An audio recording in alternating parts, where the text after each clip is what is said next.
14h14 quand je commence cet épisode de podcast. Ça, c'est pas un signe juste incroyable pour tout simplement pouvoir améliorer sa vie drastiquement en 2025. Puisque oui, 2025 vient tout juste de commencer. Il y a beaucoup de personnes qui voudraient améliorer leur vie et je me suis dit, avec mon expérience de vie très humble, parce que s'il vous plaît, je n'ai même pas 20 ans, j'aimerais bien donner juste des petits outils, des petites clés de ma vie qui m'ont aidé un petit peu à améliorer celle-ci et me dire que ça peut potentiellement aider et faire écho à peut-être 2-3 personnes qui regardent cet épisode de podcast. Donc je me dis que à ma petite échelle ça peut être assez intéressant d'un peu vous partager bien mes expériences, de vous donner mes petits conseils.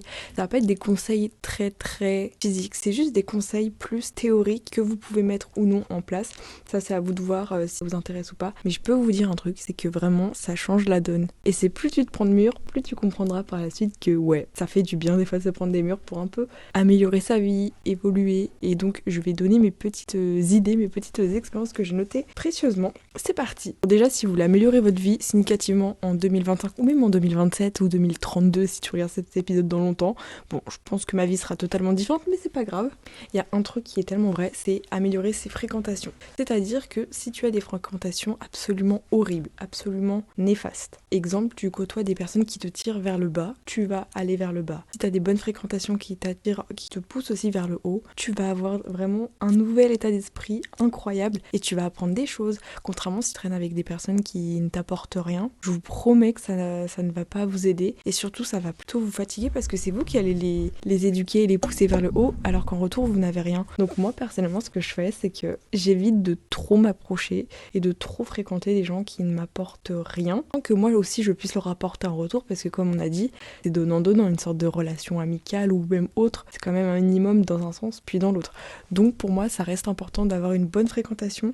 Le mieux c'est des gens qui ont les mêmes objectifs, les mêmes perspectives de vous, qui veulent vous pousser vers le haut, qui vous font du bien tout simplement parce que si c'est des personnes qui vous poussent vers le bas, qui sont négatives, qui ne sont pas joviales, qui ne veulent pas votre bien ou qui sont tout le temps là à ressasser des choses où t'as pas envie tout simplement de t'imprégner de ça, voilà, partez vraiment, ne restez pas avec ça parce que on se fatigue à la fin et ça fait pas du bien. Donc essayez de côtoyer au mieux des personnes qui vous attirent vers le haut, des personnes inspirantes, des personnes qui vous motivent, qui vous font du bien lorsque vous pouvez discuter avec elles, vous avez des échanges qui sont assez enrichissants, que des personnes, voilà, vous sentez qu'elles sont un petit peu là par rapport à vous, qui êtes là. Je pense que vous voyez un peu ce que je veux dire sans être condescendante, vous comprenez un peu l'idée globale. Ça c'est quelque chose que je veux faire à tout prix en 2025, c'est m'ouvrir aux gens, ne pas avoir peur entre guillemets de l'étranger, des gens que je ne connais pas, des gens qui n'ont pas les mêmes perspectives, les mêmes objectifs que moi, voilà, essayer de m'ouvrir à eux, essayer de donc m'ouvrir aux gens qui sont différents de moi, parce que ça c'est un énorme problème que beaucoup ont, on est toujours là à vouloir fréquenter et toujours être avec des gens qui sont comme nous, mais on n'arrive pas trop à s'ouvrir à des personnes qui ont une perspective différente, et je tiens à préciser que ça ne rentre pas en contradiction avec ce que je viens de dire précédemment, puisque précédemment je parlais des choses et des gens négatifs qui vous poussent vers le bas. Là ce sont des gens qui vous pousseront tout aussi bien vers le haut, mais d'une manière différente que ce que vous pensiez initialement. Donc voilà, m'ouvrir aux gens, ne pas avoir peur des autres. C'est pas grave si les gens n'ont pas la même opinion que toi, la même vision de la vie. Au contraire, c'est encore plus enrichissant parce que c'est là où tu te dis, bah ouais, j'avais pas pensé à telle idée, tel état d'esprit. Et en fait, c'est tout aussi bien, c'est juste différent et ça a contre-pied.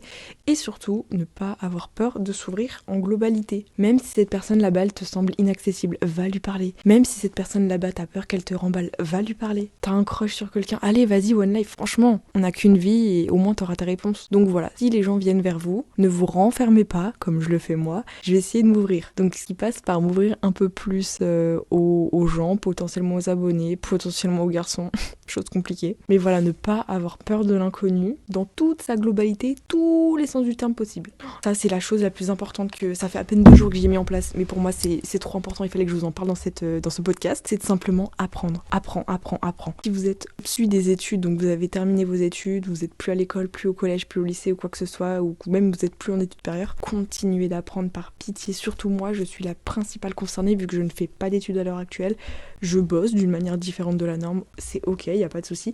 Mais par contre, continuez d'apprendre, continuez de vous enrichir spirituellement parlant, continuez d'apprendre quelque sorte. Vraiment, continuez d'apprendre. Que ça soit en côtoyant des gens, que ça soit via des applications, que ça soit via des livres, des journaux. Bref, continuez d'apprendre d'être curieux. Le plus important pour moi dans la vie, c'est vraiment d'être curieux, de s'intéresser à des choses, ou même s'intéresser à une chose spécifique, mais du moins de s'intéresser, de continuer d'apprendre et de pas s'abrutir à être passif, à consommer. Non, soyez en éveil, mettez votre cerveau en éveil, apprenez des nouvelles choses, que ça soit sur une thématique que vous ne connaissiez pas avant. Vous pouvez vous ouvrir un peu plus à des cultures différentes, à des religions, à des thématiques, à des livres, que ça soit de la politique, que ça soit, je sais pas moi, des choses culinaires, bref, quelque chose qui vous inspire, que vous avez envie d'apprendre. Moi, je vais vous donner un peu mes petits ressentis parce que je trouve ça trop intéressant d'un peu de vous apprendre ce que j'apprends moi-même en ce moment. J'ai un iPad mini, c'est un petit iPad, et dessus, c'est un bon format pour apprendre des choses, pour un peu avoir comme un format grand téléphone et petite tablette. Et j'ai installé plein d'applications dessus. Je pense que je vais pouvoir aussi un petit peu vous les partager. Donc déjà, il y a l'application Trivia que j'ai installée. Alors, il me semble que Trivia, c'est pour tout ce qui est un peu culture générale. C'est vraiment pas mal et j'aime beaucoup cette petite application. Mais sinon, les applications que j'ai vraiment utilisées, alors il y a l'application qui s'appelle Artly, c'est tout simplement pour apprendre des choses sur l'art en général parce que honnêtement, je trouve que c'est une thématique qui est trop importante d'apprendre et d'avoir une bonne culture générale. J'essaye de faire un peu plus de culture générale, ça fait que 2 jours que je m'y suis mise, donc je ne sais pas si je vais tenir sur la durée, mais je le veux, je le souhaite, parce que pour moi, go devenir le prochain Émilien des 12 coups de midi.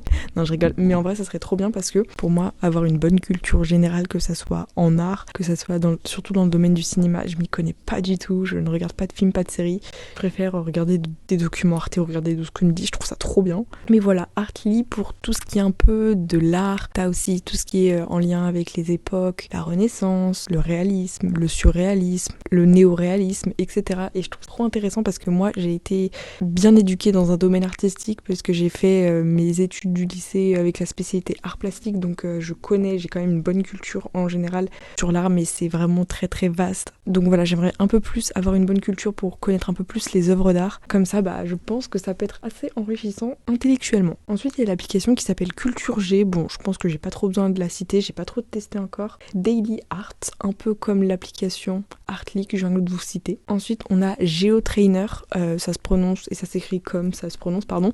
Vous pouvez l'installer sur l'Apple Store. Il y a des choses qui sont gratuites, d'autres payantes, mais comme je dis souvent, c'est un investissement sur vous-même. Donc oui, ça peut coûter 20, 10 euros, mais vas-y, c'est l'investissement pour quelque chose de bien. Donc moi, je le fais. C'est comme j'avais payé une application, je crois que c'est 20 euros à l'année, qui s'appelle IAM. J'en ai parlé plein de fois en vidéo et surtout en live parce que j'ai tous les jours des petites notifications d'inspiration, de citations positives et ça me fait trop du bien. Et je vais vous citer une autre application aussi qui s'appelle Vocabulary. Donc on va pas le faire avec l'accent parce que sinon je vais me faire défoncer en commentaire, mais Vocabulary comme le vocabulaire en anglais, et ça permet d'apprendre tous les jours des nouveaux mots de vocabulaire. Mettez bien l'option difficile parce que si vous êtes déjà français de base, il y a des mots simples, hein, genre bus, ce que ça veut dire, mais c'est pour les gens qui apprennent le français. Mais nous on veut les mots compliqués, et ce qui est bien c'est qu'on peut le mettre aussi en widget Smith sur notre téléphone ici, et par exemple on a le mot contritement qui est donc avec un sentiment de remords et de regret sincère. Bref, t'as plein de mots comme ça. J'ai appris le mot villégiaturé, je sais jamais le prononcer, mais c'est par exemple le fait de prendre du recul et de se reposer à la campagne, enfin plein de mots comme ça, tergiverser, même si ça c'est des mots simples, cupidité, et ça m'a fait rire quand j'ai vu ce mot sur l'application cupidité alors que ça faisait genre 2 jours que je me le mettais dans la tête et je savais pas ce que ça voulait dire. Écoutez, c'est un mot qui me parle. Non mais voilà, apprendre des nouveaux mots de vocabulaire pour avoir un peu plus d'éloquence, parce que je vous promets que si, peu importe votre âge, si vous avez du vocabulaire, de l'éloquence, que vous exprimez bien avec des mots compliqués et spécifiques, je peux vous assurer que vous marquez grave des points auprès des autres. Mais que ce soit des jeunes ou des moins jeunes ou même auprès de gens que vous côtoyez en général, quand vous avez du vocabulaire, que vous exprimez bien de manière posée, mais qu'est-ce que vous prenez en estime dans l'opinion des autres, quoi. Enfin, vous prenez vraiment des points en plus par rapport aux autres, et ça c'est incroyable. Donc apprendre des nouveaux mots de vocabulaire, se cultiver, c'est tellement important. J'en étais à GeoTrainer, donc c'est le fait d'apprendre, je crois que c'est l'application pour apprendre les pays du monde entier. T'as une option pour les pays, les continents et les capitales, et par exemple j'ai appris que l'Afrique du Sud déjà a plusieurs capitales, mais ça je crois que je le savais, et la capitale c'est Pretoria. Pour le Vietnam, l'Éthiopie, la Tanzanie, République dominicaine, du Congo, enfin des trucs comme ça, et je trouve ça trop intéressant parce que pour moi c'est un truc qu'on devrait tous savoir, les capitales du monde et les pays, parce que forcément on apprend des pays parce qu'il y a des pays tu sais même pas où les placer, mais ça va, je parle pas non plus de zéro, j'ai quand même un minimum de culture là-dedans, mais je trouve ça trop intéressant intéressant le fait d'avoir une bonne culture générale en termes de capitale, de pays, de savoir juste placer les continents, de placer les mers, les océans. Donc pour moi ça c'est vraiment un basique qu'on devrait tous savoir et GeoTrainer est cool. Je sais qu'il y a une option payante et je pense limite que je vais acheter l'option parce que si je continue à faire la culture générale régulièrement le soir, moi c'est le soir après manger entre donc quelque chose comme 20h à 23h minuit, enfin vous voyez le soir quand on est chill, au lieu d'être sur un écran à regarder des vidéos YouTube, oui je ne bosse pas le soir parce que je suis fatiguée, donc je fais ça et c'est trop bien. Et en même temps je fais du code, comme ça me permet aussi un peu de continuer à apprendre avec le code, même si là j'ai fait des bonnes séries, des bonnes perfs, je suis trop contente. Il y a aussi l'application, enfin il y a plusieurs applications, il y a Quiz Culture Générale, il y a plusieurs applications qui s'appellent comme ça, mais je pense que j'ai même pas besoin de les citer parce que je les ai pas trop explorées encore. Mais voilà, un petit peu de culture générale, je trouve ça incroyable. Trivia 360 que j'aime beaucoup aussi. Vocabulary, je vous en ai parlé à l'instant. Mais bref, alors j'ai pas le nom de l'application, mais je pense que vous marquez Quiz département, Quiz France. Il y a aussi une autre application que j'ai installée il y a 2-3 jours pour apprendre tous les départements de France, savoir les situer, connaître les chefs-lieux, etc. En vrai, je suis pas trop nulle, ça va. Apprendre aussi le numéro des départements, très important pour moi. Voilà, j'ai envie de me perfectionner là-dedans et d'apprendre un peu tous les départements de France parce que c'est quand même la base, non? J'arrive à placer pratiquement beaucoup de villes, mais c'est juste au niveau des numéros, certains ça va. Après, je sais que par exemple, c'est simple de se repérer un petit peu, de connaître approximativement le numéro du département, par exemple. Savoie, tu sais que c'est 73, donc c'est simple à savoir, entre guillemets, parce que tu fais en fonction de l'ordre alphabétique des autres départements que tu connais. Tu sais par exemple que l'Aude, c'est un A, donc c'est au début. Même pas combien c'est l'Aude. Je pense que ça doit être 06, quelque chose comme ça. Je ne sais pas. C'est pour ça qu'il faut que j'apprenne. L'autre département, c'est le 11. Vous voyez, j'étais à côté. Mais voilà, comme ça j'apprends tous les jours et c'est pas grave si vous vous trompez, que vous savez pas. Au contraire, vous allez apprendre. Donc plus vous apprenez, mieux c'est. Bon, ça c'est un truc que on néglige trop, mais je trouve, mais c'est vraiment le sommeil, c'est la base de tout. C'est un besoin vital et on le néglige. Et ça, c'est un truc qu'il faut que l'on mette toutes et tous en place, c'est le fait d'arrêter de procrastiner l'heure du coucher. Plus tu te couches tard, plus tu seras fatigué parce que t'es décalé. Et en fait, il y a quelque chose que beaucoup savent, mais quand on est fatigué, c'est pas forcément parce qu'on s'est couché tard, c'est parce qu'on s'est décalé. Il me semble qu'on a un cycle de sommeil toutes les 1h30 à peu près. Donc si par exemple, tu as, je sais pas, tu fais 1h30 plus 1h30, on va dire t'as 4 séries de phases de sommeil, donc ça fait à peu près 6 heures. Parce que tu fais 1h30 plus 1h30, on part donc sur du 3 heures. Et tu fais ça 2 fois, on va dire 6 heures. Si t'as par exemple 6 heures de sommeil, tu seras potentiellement moins fatigué que si tu en avais 7, parce que si tu en as 7, tu seras un peu au milieu fin de ta 4e ou 5e phase de sommeil. Je sais pas si vous avez compris ce que je voulais dire, mais si vous faites 1h30, 1h30, 1h30, voilà, vous pouvez vous réveiller, vous serez potentiellement moins fatigué que si vous faites 1h30, 1h30, 1h30, 45 minutes, 1 heure. Parce que la dernière phase de sommeil, elle sera bousillée. Donc honnêtement, avoir une bonne hygiène de sommeil, hygiène de vie, ne pas se coucher avec des écrans même si c'est compliqué, mais voilà, faire de son mieux pour avoir un minimum, un bon quota de sommeil, entre 6 à 9 heures minimum. Bon après bien sûr, il y a aussi l'autre extrême d'avoir 12 heures de sommeil, à part si t'as fait une grosse journée fatigante, ok, mais t'as pas besoin d'avoir autant de sommeil, parce que généralement, plus tu dors, plus t'es encore plus fatigué à la fraie, et ça c'est tellement vrai et véridique. Donc avoir une bonne hygiène de sommeil et arrêter de procrastiner l'heure du coucher. Ça rejoint un peu l'idée de s'ouvrir aux autres, mais c'est le fait de sortir dehors. Je pense que même si en ce moment c'est un peu compliqué de sortir dehors au vu de la météo vraiment pas très bonne, sortir dehors, toucher de l'air, parce qu'il y a une différence entre bouger et sortir dehors. Sortir dehors, c'est vraiment aller dehors, l'air frais, l'air non pollué, ou pollué mais ça dépend. Contrairement au fait de bouger, tu peux faire du sport chez toi à l'intérieur, ok, mais c'est pas les mêmes bénéfices, mais c'est pas aussi bénéfique que d'être vraiment dehors. Donc sortir à l'extérieur, parce que ça me désespère les gens, moi-même ça m'arrive, mais ne pas sortir dehors, au moins juste se balader, ou au moins juste avoir l'air pur, vous voyez, parce qu'il y en a qui ne sortent pas, mettent pas le pied dehors. Allez sortir dehors, je vous promets, c'est une des choses incroyables. Quand on était petit, on était tellement heureux, pas stressé de la vie parce que on profitait, on jouait dehors avec notre famille, nos cousins. Je pense qu'on a tous connu ça, la plupart c'était génial. Donc ça, c'est une preuve que ça fait du bien. Ne pas avoir peur de l'échec. C'est pas grave si t'as posté un contenu qui l'a pas percé ou je sais pas quoi. C'est un échec. Parce que justement, tu vas rebondir, tu vas te remettre en question pour pouvoir améliorer tout ça, aller de l'avant, faire mieux, te remettre en question Et des fois, les échecs permettent aux réussites plus tard. Et de toute façon, il n'y a pas de réussite sans échec. Donc, continuez d'échouer. Continuez parce que ça montre que vous avez essayé. Mieux vaut échouer parce que tu as essayé quelque chose, tu as essayé d'entreprendre un projet, quelque chose en général, que de dire j'ai réussi alors que t'as pas fait le reste. T'as réussi parce que t'es allé vers aucun échec. Donc, s'il vous plaît, essayez, soyez dans l'échec, n'ayez pas peur. Et c'est pas grave si il y a quelque chose en tête et que tu n'y arrives pas. Continue jusqu'à que ça fonctionne. Là, au moins, ce sera la vraie réussite de fin. Et c'est quelque chose qu'on apprend avec le temps. Donc, toujours continuer à se fail, à ne pas y arriver jusqu'à que tu y arrives. Je vous promets. Sortir de sa zone de confort. Bon, ça revient un petit peu avec ce que j'ai dit tout à l'heure, mais le fait de sortir de sa zone de confort, ça permet de grandir, d'évoluer tout simplement, de faire des choses encore mieux. Je vais essayer juste un peu de monter, voilà, mon écran comme ça. Vous me voyez bien. Je crois qu'il est en train de redescendre tout seul. Mais voilà.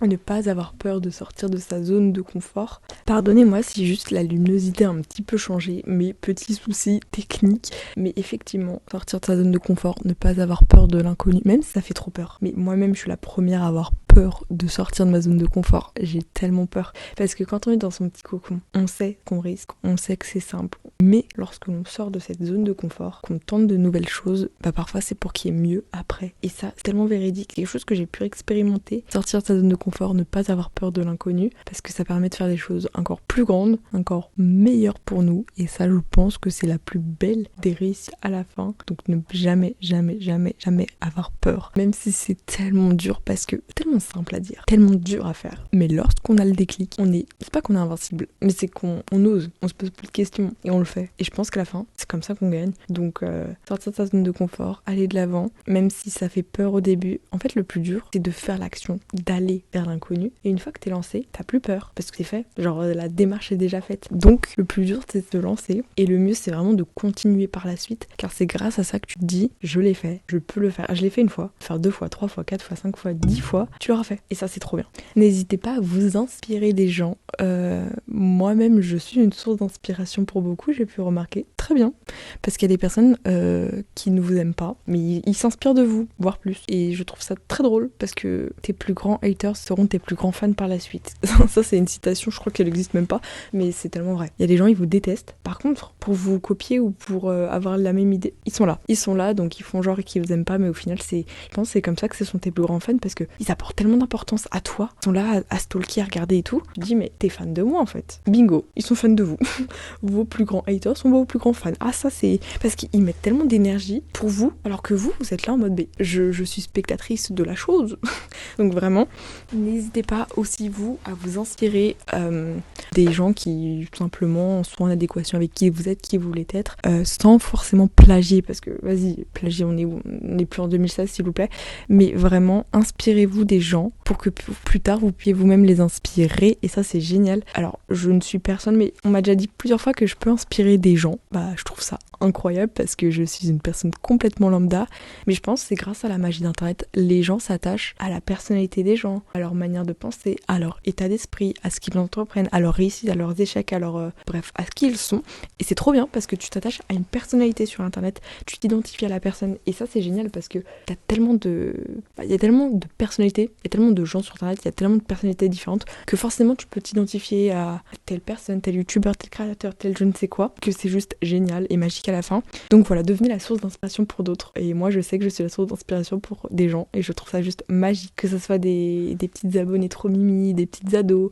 des gens un peu plus âgés, ou même des gens jaloux. Oh là là, la plus grande des satisfactions, je trouve ça génial. Donc merci à toutes les personnes qui sont là à me soutenir, que ce soit positivement ou négativement. C'est incroyable le fait de pouvoir inspirer juste par la manière de qui tu es, parce que tu oses, parce que tu es toi-même tout simplement. Je trouve ça magique. Bon, j'ai écrit aussi le fait d'oser. Moi maintenant, je crois que je suis la plus grosse One Life, j'en ai plus rien à faire. Exemple, j'ai envoyé un mail à Webedia pour savoir s'ils étaient intéressés par mon profil. Même si j'ai pas de réponse, je m'en fous, qui tente rien à rien. Moi, c'est vraiment mon mantra, qui tente rien à rien. T'as envie de parler à cette personne, mais va lui parler. T'as envie de DM cette personne, mais va le faire. T'as envie de t'abonner à telle personne, mais va le faire. Enfin, vraiment, maintenant, je suis en mode One Life et j'en ai rien à faire du regard des autres. Genre là, je me suis abonnée à plein de nouvelles personnes, et alors, je m'abonne à qui je veux, je sais pas. J'ai pas envie de te répondre, j'ai pas envie de te répondre. Ma paix intérieure est importante maintenant. J'ai envie de unfollow de telle personne, je le fais, j'ai pas besoin de me justifier, c'est juste que j'ai plus envie, enfin c'est tout. Pas forcément besoin de se faire des films dignes d'un James Bond, non, c'est juste on fait notre vie. Votre paix intérieure est bien plus importante. envie de t'habiller comme ça, va t'habiller comme ça. Les gars, il y a encore peut-être quelques temps, j'aurais pas osé m'habiller comme je m'habille maintenant avec mon style. Maintenant, j'en ai rien à faire. T'aimes pas ce que je fais, j'en ai rien à faire. Genre, j'ai envie de mettre tel titre, j'en ai rien à faire. Tant que je sais ce que je fais, tant que je sais que c'est en adéquation avec qui je suis, qui je veux être, bah voilà, je le fais. Exemple, je fais un titre putaclic. On est sur YouTube, je sais que le titre est quand même un minimum mesuré, fait de manière intelligente, qui est en accord avec mes valeurs à l'heure actuelle. Je sais que c'est pas excessif comme j'ai pu le faire dans le passé, donc je le fais. De toute façon, on est sur YouTube, les gars, c'est bon, je vais pas faire un titre. Si je peux maximiser mon titre, je le ferai. Enfin, les gars, au bout d'un moment, je pense que vous comprenez bien. Si j'ai envie de refaire un contenu qui a déjà été fait ailleurs, mais je le refais avec ma personnalité, avec qui je suis, ben je le fais. J'ai pas besoin de me justifier. Je sais ce que je sais ce que je vaux, je sais ce que je veux. Voilà, j'ai pas besoin de me justifier. Si j'ai envie d'être amie avec cette personne, bah, j'ose. Je vais pas me priver. Si j'ai envie de ça, ben franchement, les gars, osez. One life. On s'en fiche du regard des autres parce que, si vous voulez à travers le regard des autres, bah, vous faites rien. Vous restez dans votre lit parce que t'oses pas t'habiller comme ça, t'oses pas parler comme ça, fais-le. Tant que c'est en accord avec qui tu es, qui tu veux être, je pense que c'est vraiment le plus important à la fin. Donc faites et on s'en fout du regard des autres. On a plus le temps. Moi, franchement, les gars, j'ai envie de dire, c'est bon, moi, je vais avoir 20 ans. Dans 10, 20, 30, 40 ans, 100 ans, j'en sais rien, sur mon lit de mort, j'ai pas envie de me dire, oui, mais j'ai pas pu me lancer dans telle chose parce que j'avais peur du... Et j'ai pas le temps, hein. J'ai marqué aussi l'éloquence. Alors, j'ai toujours été passionnée de l'oral et de toute façon, mon travail, c'est parler devant une caméra. Donc, il faut avoir un minimum d'éloquence. Je n'apprécie pas les personnes qui parlent à base de wesh, ce genre de phrases comme ça. Avec, non. Avec aucun mot de vocabulaire, juste à base de du coup, ou les gens qui finissent par leurs phrases. Moi-même, parfois, je peux parler comme ça. Je m'adapte à mon public. Mais j'adore l'éloquence. J'adore le fait de parler devant un public, le fait d'avoir des mots de vocabulaire. En fait, je crois que je suis juste attirée par les gens intelligents, les gens cultivés. Je crois que c'est un nom en plus. Mais genre, moi, si un jour j'ai un mec, j'aime les gens cultivés, les gens qui ont des passions. Et donc, j'aime les gens qui ont de l'éloquence. Et je vous promets que c'est trop important d'avoir l'éloquence parce que j'ai pu le dire au début de ma vidéo, le fait d'avoir de l'éloquence, le fait de savoir s'exprimer, d'être posé, d'être calme. Déjà, quand tu parles, le message véhiculé est beaucoup plus impactant que lorsque tu parles avec un niveau de vocabulaire ou un débit de phrase vraiment passable, si vous voyez ce que je veux dire. Moi-même, je me mets dans ce lot, je parle beaucoup trop vite. Là encore, je suis en podcast, donc je parle doucement. Je pense que c'est agréable pour vous, je parle pas trop fort, tout va bien. Je parle très vite, je n'articule pas, mais bon, ça je sais que c'est quelque chose que je dois travailler encore. Le fait d'articuler, de ne pas parler dans sa moustache, même si je n'ai pas de moustache, c'est tout comme si j'en avais une. Mais c'est pas grave, ça se travaille. Mais j'essaye au mieux de bien m'exprimer, mais ça va, j'estime que pour mon âge, il y a des cas plus désespérés en termes d'éloquence. Mais j'ai toujours adoré faire des exposés. Avant, j'étais trop stressée des exposés, maintenant j'adorais, quand j'étais au lycée, faire des exposés, je trouvais ça trop bien. Donc, continuez sur cette lancée, essayez juste d'être une meilleure personne. Ensuite, j'ai marqué la confiance en soi. J'ai pu côtoyer quelqu'un il y a pas longtemps, il n'avait pas confiance en lui, en elle, et donc le fait que cette personne n'ait pas confiance en elle, je sais pas, quand t'as pas confiance, tu projettes tes insécurités sur les autres, et ça renvoie une vibe tellement négative, je sais pas comment dire. T'as pas confiance en toi, donc tu n'oses pas, tu ne veux pas être qui tu veux être, tu n'arrives pas à t'imposer, tu t'assumes pas en fait qui t'es. Parce que t'as pas confiance en toi. Je dis pas que j'ai la plus grande déconfiance en moi, mais bon, je pense que avec le temps, j'ai beaucoup acquéri de confiance en moi, et heureusement, et en plus avec le taf que je fais sur internet, bah les gens sont là à te saucer, à te mettre en confiance avec qui tu es, parce qu'ils aiment qui tu es, ils approuvent qui tu es, donc ça te met en confiance avec tes propres idées. Mais, ah bah tiens, notification de IAM qui me dit « Je suis une personne merveilleuse au potentiel illimité ». Ça c'est pas beau. Voilà, ayez confiance en vous, parce que qui va avoir confiance en vous à part personne d'autre. Ayez confiance en vous, c'est le plus important. Trop simple à dire, difficile à faire, mais comment avoir confiance en soi? Moi, franchement, ce qui m'a aidé à avoir confiance en moi, c'est mon pas de les steaks du regard des autres. Quelqu'un m'aime pas, c'est génial.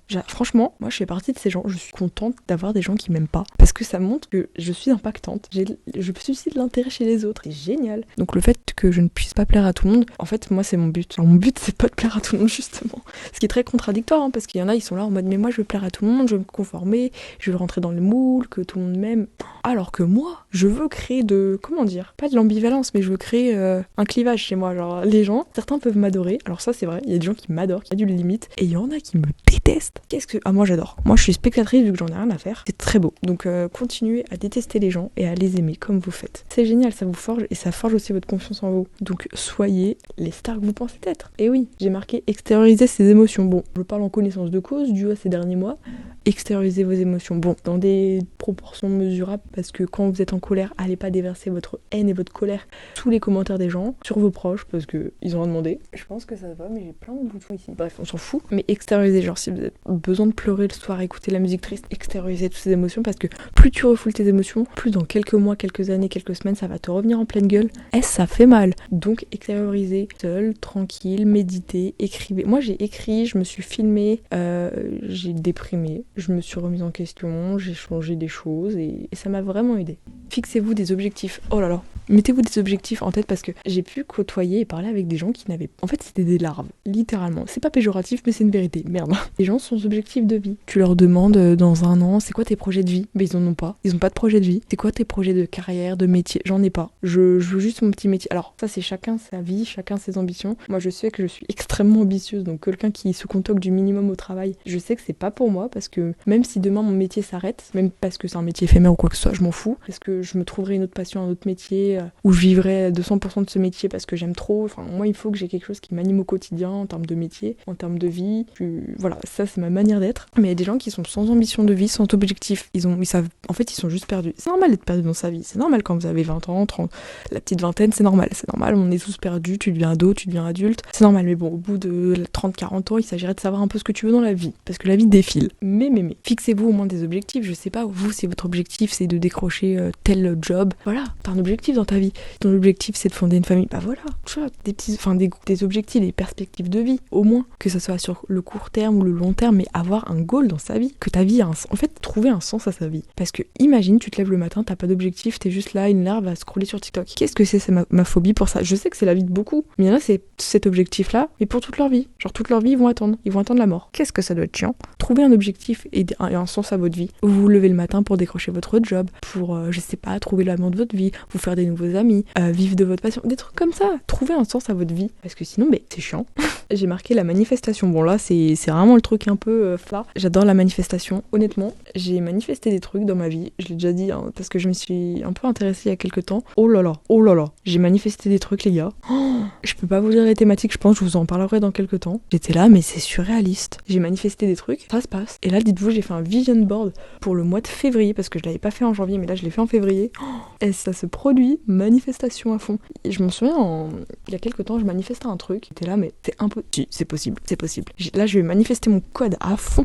En plus, j'ai une copine qui avait manifesté un projet scolaire, bref, un truc scolaire. Elle l'a manifesté, elle l'a eu. La vie est folle. Donc voilà, la manifestation ou la loi de l'Assomption. Loi de l'Assomption, je me suis encore documentée parce que j'ai fait une vidéo un peu sur la manifestation pour les nuls. Là, on va parler un peu plus concret. Loi de l'Assomption, c'est je veux quelque chose, mais je sais que je l'ai, donc je vais vivre comme si je l'avais déjà. Exemple, je veux avoir 20 sur 20. Je dis un truc au pif. Bah, tu vas ressentir les émotions positives du 20 sur 20. T'es tellement content de l'avoir, même si tu l'as pas encore. Il va arriver parce que tu sais que tu vas l'avoir. Et voilà. Et il y a des trucs, il y a un truc qui est tellement vrai, c'est qu'il y a des gens, ils pensent tellement fort à quelque chose qu'ils veulent avoir dans le futur qu'ils finissent par l'avoir parce qu'il y a une partie de leur conscience qui est déjà dans ce futur parce qu'ils savent déjà qu'ils l'ont, alors qu'ils l'ont pas encore, mais ils savent qu'ils l'ont et qu'ils l'auront. Donc c'est parce qu'au fond, ils savent qu'ils vont l'avoir. C'est un truc de ouf ça. Et ça fonctionne tellement. Ensuite, j'ai marqué faire le tri. Alors, devenir le plus minimaliste possible, c'est la vie pour avoir un cerveau optimal. Je ne suis pas minimaliste, c'est faux. Je consomme beaucoup, je surconsomme beaucoup, je pollue beaucoup, je sais, j'en ai conscience. Voilà, chacun ses red flags. Mais le fait de faire du tri, que ce soit vestimentairement parlant, le fait juste d'avoir les vêtements essentiels, c'est important. D'avoir une décoration essentielle, c'est important, chose que je ne fais pas. Mais voilà, juste se contenter de ce que l'on a vraiment besoin et éviter le superflu mixant en général dans la vie, pas forcément de questions matérielles, mais juste dans la vie en général, se contenter de ce qui nous sert vraiment. Donc faire le tri, que ce soit dans ses abonnements Instagram, moi c'est un truc que j'ai fait, et du coup j'ai refait un restock d'abonnements, je me suis réabonnée à d'autres gens, ça fait trop du bien.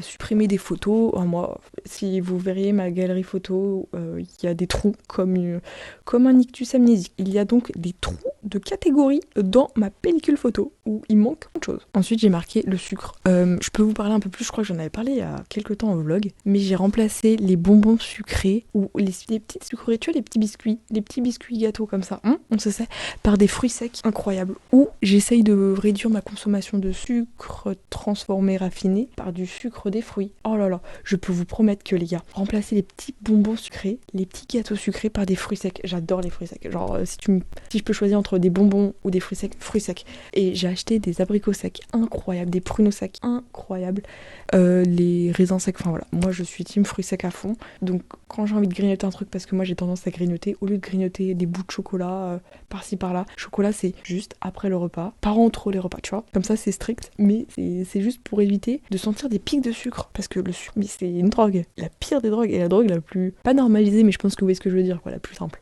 Donc j'ai remplacé tout ce qui est trop sucré pour éviter de sentir mon corps tout sucré. C'est une sensation de pic de glycémie horrible que j'ai remplacé par des fruits secs, parce que les fruits secs c'est trop bon. Je vous promets, essayez de faire ça, achetez des fruits secs, incroyable. J'ai noté aussi s'en foutre du regard des autres, genre s'en foutre. Bon, ça je l'ai déjà dit dans la vidéo, mais juste s'en battre les steaks du regard des autres. T'en as rien à faire. T'en as rien à faire que telle personne ne t'aime pas. T'en as rien à faire que cette personne ne t'aime plus. T'en as rien à faire que cette personne ne veut pas te voir, ne t'aime pas, n'est pas en accord avec toi. On s'en fout. Genre, ça fait quoi? Parce que la personne la plus importante, elle est là. Et je parle de toi. Parce que qui va te donner plus d'amour que toi-même? Toi. Qui est la personne qui va plus te détester que toi-même? C'est toi. Franchement, vous êtes votre pire ennemi et votre meilleur ami. Ah, ça c'est tellement vrai. Donc, arrêtez de projeter votre bonheur chez les autres. Donc, effectivement, si vous voulez vivre de manière convenable avec vous-même, juste s'en foutre des autres. Il y a un chat qui veut rentrer. Désolée, il y a un petit chat qui s'est ramené, qui n'est toujours pas mon chat. Mais effectivement, la personne que vous devez mettre sur un piédestal, c'est vous-même. Parce que, en fait, les gens, parfois vos proches, votre famille, vos amis, je ne sais quoi, ils sont là que pour un temps dans votre vie. Genre, il y a des gens qui vont disparaître parce que c'est la vie. Les gens qui vont décéder, c'est la vie. Mais par contre, vous, votre conscience, elle va rester. Donc à la fin, qui c'est qui reste? C'est vous. Donc le plus important, je vous promets, c'est vous. C'est pas être égoïste, c'est juste remettre les gens à leur place. Vos amis sont vos amis. Vous êtes vous. Vous êtes la personne la plus importante puisque c'est vous qui allez cohabiter avec vous-même toute votre vie à l'intérieur de votre tête. Et je sais que pour certains, c'est compliqué d'être face à ses propres pensées. Donc c'est pour ça qu'il faut les apprivoiser un minimum. Mais ne pas projeter votre bonheur, votre amour propre dans les autres. Ah, moi-même, c'est compliqué pour moi parce que quand il y a quelqu'un que j'apprécie, que j'aime ou voilà quoi, à qui je tiens beaucoup plus que les autres parce que je suis très sensible, parce que vas-y. Et on m'a dit, j'ai regardé des vidéos YouTube.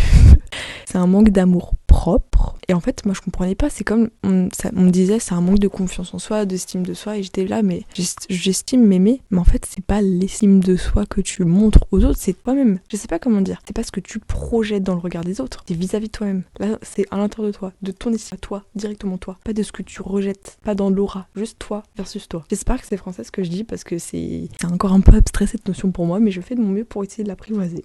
Le fait aussi d'être patiente et d'être patient. Oui, il y a des choses qui vont prendre du temps dans la vie. Il y a des choses que tu vas entreprendre, c'est pas instantané. La clé, c'est la patience. T'as un objectif de vie, tu veux atteindre tel salaire, tu veux atteindre tel niveau de vie. Bah des fois, faut attendre. Faut juste attendre et comprendre que c'est pas instantané la vie, que ça prend du temps et que voilà quoi, faut juste être patient avec soi-même et comprendre que bah des fois, faut attendre pour avoir mieux plus tard. Ça, c'est quelque chose qui est vrai, c'est que plus tu attends, des fois, mieux la chose sera à la fin. Ça sert à rien de se précipiter pour quelque chose, de faire le plus vite possible ou je ne sais quoi, j'ai pas d'exemple concret. Alors que le mieux peut arriver plus longtemps après, mais ça peut être encore mieux que ce à quoi tu t'attendais. Et je peux vous l'assurer, soyez patient. Vous allez potentiellement avoir mieux, mais plus tard. Donc c'est dur parce qu'on est dans un monde de consommation, on a besoin de tout avoir à l'instant T, le plus rapide c'est le mieux. Non, remettons encore une fois l'église au milieu du village. Je vous promets qu'il faut attendre. Et c'est dur d'attendre parce que je suis pas très patiente non plus. J'ai écrit ne rien attendre des autres. Ah oui, parce que en fait quand on attend des choses des autres, on est déçu à la fin. Parce que plus tu attends des choses, plus tu projettes des choses sur les autres. Et si t'as pas ce que tu souhaitais en retour, tu vas être déçu. Mais ça dépend seulement de toi. Parce que eux, ils s'en foutent. Mais toi, t'étais là, j'ai projeté ça, je voulais ça. T'attends des choses des autres et si c'est pas à la hauteur de ce que tu voulais, bah forcément t'es déçu, t'es triste et tu te dis bon, t'as des sentiments négatifs. Alors que si tu n'attends rien des autres, tu attends juste des choses de toi, tu ne seras jamais déçu des autres. Je sais pas comment dire, mais je pense que vous avez compris. Ne rien attendre des autres, comme ça t'as pas de déception, t'es pas déçu et tu te dis ok, love them, tu les laisses faire. Alors, tu t'en fous, tu les laisses faire, pas ça part, ça revient. Mais voilà, au moins t'es pas déçu à la fin comme si tu avais projeté plein d'attentes qui ne sont pas réalisées. J'ai marqué aussi vie secrète, tout Shine qui expose sa vie sur internet. Mais par contre, il y a un truc qui est vrai, dites-moi si vous l'avez remarqué, mais plus je grandis, moins j'expose ma vie. Alors, vous allez vous dire, c'est contradictoire dans tes vlogs, dans ta vie, tu partages tes expériences de vie, c'est pas logique. Mais je choisis ce que j'expose sur internet. Sachez que surtout dans le monde de YouTube, des créateurs de contenu, il y a plein de choses que je ne montre pas ou que je ne montre plus. Avant, je disais des trucs, je me dis, mais Shine, c'était de dinguerie que tu lâchais en vidéo. Maintenant, je reste discrète sur plein de sujets différents où j'en parle, mais longtemps après, quoi. Je réagis plus à chaud. J'ai arrêté et je pense que c'est le mieux. Gardez votre vie secrète, gardez vos projets personnels secrets, parce que des fois les gens sont méchants et malveillants et veulent vous nuire, mais ayez une vie discrète, soyez discret sur des choses essentielles de la vie. N'exposez pas tout et n'importe quoi. Je parle en connaissance de cause vu que c'est un peu mon taf de raconter ma vie sur internet, mais plus le temps passe, plus je fais attention à ce que je dis et moins je raconte les choses concrètes de ma vie. Je ne détaille pas, mais je parle de la chose au global. Je suis pas là à rentrer dans les exemples concrets parce que ça regarde que moi, il y a certaines choses. Donc voilà. J'ai marqué aussi le fait d'être égoïste. Alors, il y a être égoïste et être égoïste. Égoïste dans le sens où pense à toi-même avant de penser tout le temps aux autres, parce que tu es fatigué si t'es là à juste vivre pour les autres dans le regard des autres et pas penser à toi, mais à la fin, t'es fatigué et c'est important de penser à soi. Bien sûr, ça veut pas dire dans un extrême où t'en as rien à carrer des autres. Non, tu fais quand même attention aux autres, mais comme j'ai dit, c'est de manière correcte. Tu peux pas projeter toute ta vie dans les autres, alors que toi, t'es quand même... c'est toi à la fin qui reste, donc remettons les choses dans l'ordre. Et ensuite, ça vient dans la même idée, j'ai marqué prendre soin de soi, parce que qui va le faire à ta place? Personne ne va te sauver, sache-le, personne ça existe très rarement, donc partons du principe que non. T'auras pas d'ange gardien qui va te prendre par la main, te dire allez, je vais te pousser vers l'avant. C'est toi le plus important, vraiment. Donc voilà, j'espère, il y a un chat qui me fixe. J'espère en tout cas que ce petit épisode de podcast vous aura plu. Ça fait 45 minutes que je parle. Au montage, ça fera un peu moins. Mais j'espère que mes clés de vie pour améliorer sa vie en 2025, c'est-à-dire améliorer sa fréquentation, vouloir juste être une meilleure personne, arrêter de projeter tout dans les autres, se recentrer sur soi-même, sans être dans un excès, être égocentrique. Juste, let them, ça va bien se passer. Allez, en tout cas, j'espère que même si vous passez des périodes compliquées, ça va mieux aller par la suite, parce que je vous promets que c'est tellement vrai, des fois, faut contempler la noirceur pour admirer la beauté plus tard. Ça veut rien dire, mais vous avez compris. Bref, touchez le fond parfois pour mieux vous relever par la suite. Ok ? Allez, bisous.